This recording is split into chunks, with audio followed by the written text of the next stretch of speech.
ears, and I specialise in the diagnosis, treatment and rehabilitation of people suffering from hearing loss and balance issues, as well as the clearance of impacted earwax and infectious discharge from the ear canal.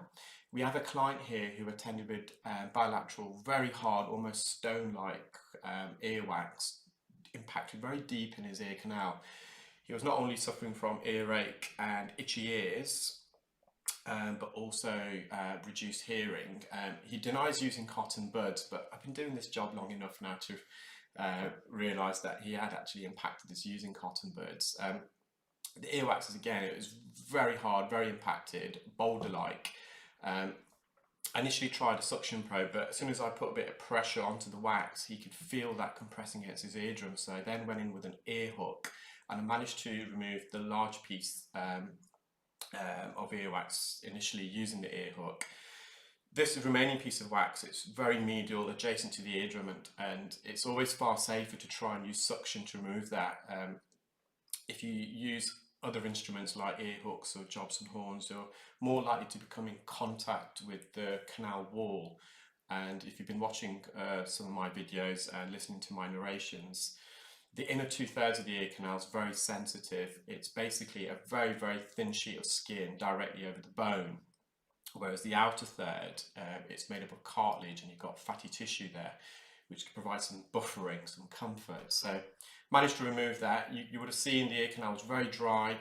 Now that could be because the client is suffering from something called otitis externa. Otitis externa is almost like eczema of the ear canal, and it can cause irritation, itchiness. It can also sometimes lead to discharge, what we call otorrhea. So otorrhea is the name of the pus or discharge that's secreted in the ear canal. It may also be due to the wax itself, because the wax is so hard and dry, it's quite coarse, and when the patient talks and he chews, it could be that the wax is almost grinding against the ear canal wall, causing it to become very dry and itchy. So we've told the client to monitor how he feels. If his ears are still itchy in a few days, to contact me, and I can advise him to visit his GP and receive some treatment for that. And you saw there, I initially tried to use an ear hook to remove the wax, dislodge it, but the client actually found it a bit uncomfortable because it was making contact with the bony canal wall. So I reverted to the suction probe there, and I managed to wriggle it from the superior part, and it came out in one big piece. There's a bit of remaining wax on the anterior canal wall. So when I say anterior, I mean to the front part of the ear canal, which is facing towards the midline, the nose. We have a still image here of the wax. You can actually just look at it and see how dry and hard it is, and you might have seen a bit of white, a coating of white dead skin around the wax itself.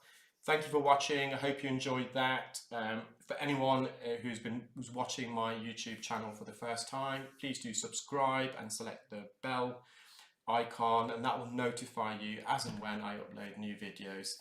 Have a great rest of the day, and I'll speak to you all soon.